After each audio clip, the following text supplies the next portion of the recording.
You know, I know that the hair thing, especially with women. Wait, why? Oh yeah, it is recording. You know, like everybody's got roots now, and but you're young, so you just have long hair. You know. Yeah, yeah. Um, so how you doing? We miss you, but I know we haven't seen you, right? Yeah, because we had went to the protest together. I miss you guys too. How's Chi? So she's been through a long diagnostic period. She went to like a few different vets, emergency type vets, and they were checking to see like why she had anemia because there's a thing called the packed cell volume. You know how you learn like a little bit of science every time you take an animal to a vet.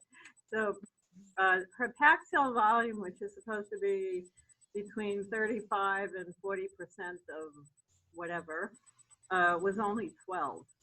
So they gave her a couple of transfusions at the first place. She had to stay overnight, and they were testing. They did X-rays and sonograms, check her stomach and all, and um, they didn't see anything with the stomach, like an ulcer or an object. Um, and then eventually they just kind of pin it down to she has something called autoimmune hemolytic anemia. We actually had another dog years ago who had that, but Mhm. symptoms were kind of different. Chichi had been vomiting blood. The other dog was urinating blood. Oh my goodness. So apparently there are like anemia is not a disease; it's a symptom of things. Um, so we took her to a vet like downtown, and they checked. They did like a bone marrow aspiration to rule out cancer. So the first time she left the vet on Friday, they sent her off, and they were treating her for like some kind of stomach bleed. And then by the time she left this vet, they were just treating her for hemolytic anemia, and she's going to be on steroids.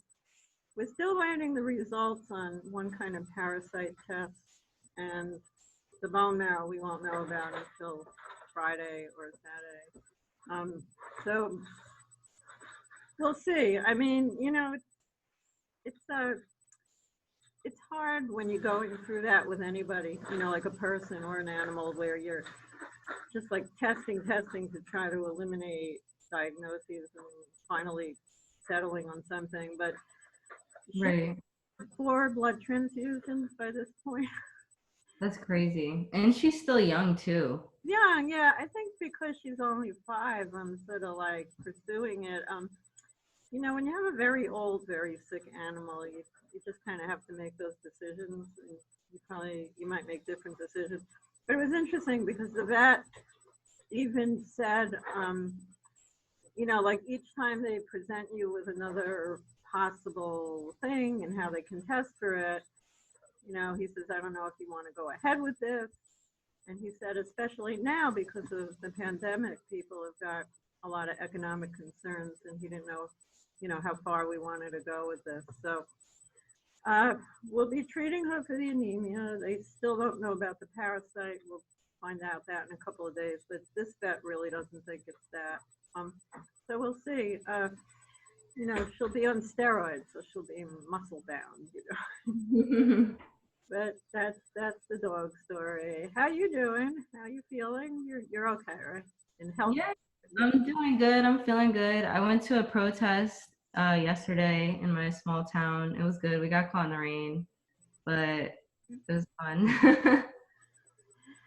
Yeah, it was. And now, is there a curfew up where you are? There is not a curfew. There's one in the city right now, right? Yeah. The first night they had it. I think that was Sunday. A couple of nights ago, they had a curfew of 11 p.m. and then the next night they moved it to 8, and they said That's it early. would be in place. I know, until like Sunday.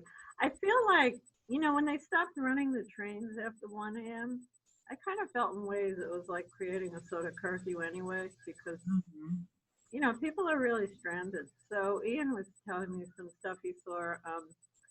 He saw like people protesting and bikes. The cops were taking their bikes away from them. And there's a video circulating now, like, someone getting beaten up with their own bike. The cops like grab the bike from the person. So, um, it feels, I mean, I haven't been in the middle of it, but Ian is always looking for, he calls them functions. He goes to functions, and but he went with you, right, a few nights ago, right, before you stopped. So how's your mom doing? She's doing really good. She's doing really good. She's just relaxing in the house mostly. Yeah, and you guys have whatever you need. You can get food or anything. Yeah, that's good. You don't have any trouble shopping for your diet, right? I know you. No, so far everything's been good. Like yeah, mostly just like been living off like rice and beans and pasta. But it's been good.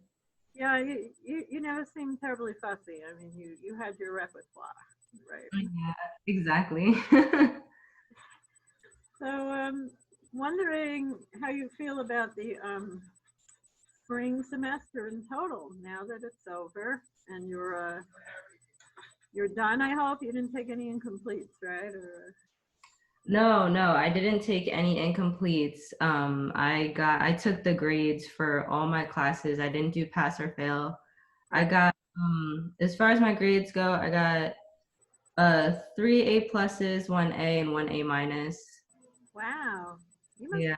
have a pretty high GPA. Yeah, well, my goal is to graduate on the dean's list.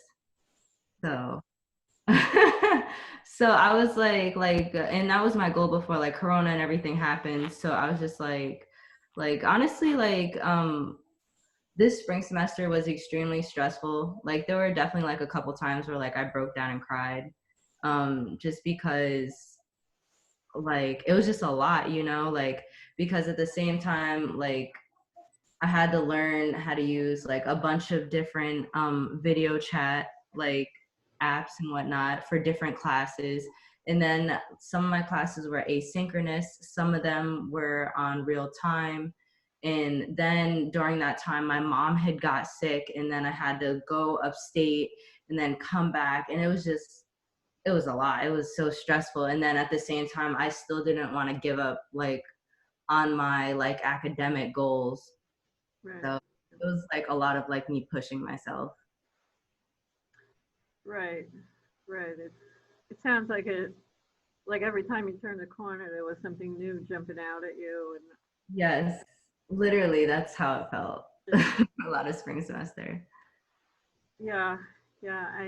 I'm hearing that from a lot of people. Do you feel like your teachers were sympathetic or understanding or um, kind of adjusted based on what was going on, or do you think they sort of was kind of rigid and sort of Um, just figured, well, we did it one way in class, we can just do it that way online, you know? yeah, for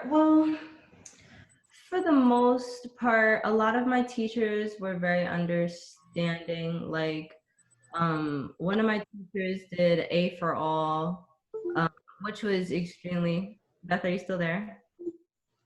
I think I am. Can you hear me or no? I can hear you. It's okay if I can't see you. You know, Um, this this is classic. Anytime I move that camera, it kind there of you go. it makes Zoom stops working, and then the image freezes, but the speaking works. So I'm gonna have to go out. Okay, Okay. bear with me. Yeah, no worries. Okay. Um,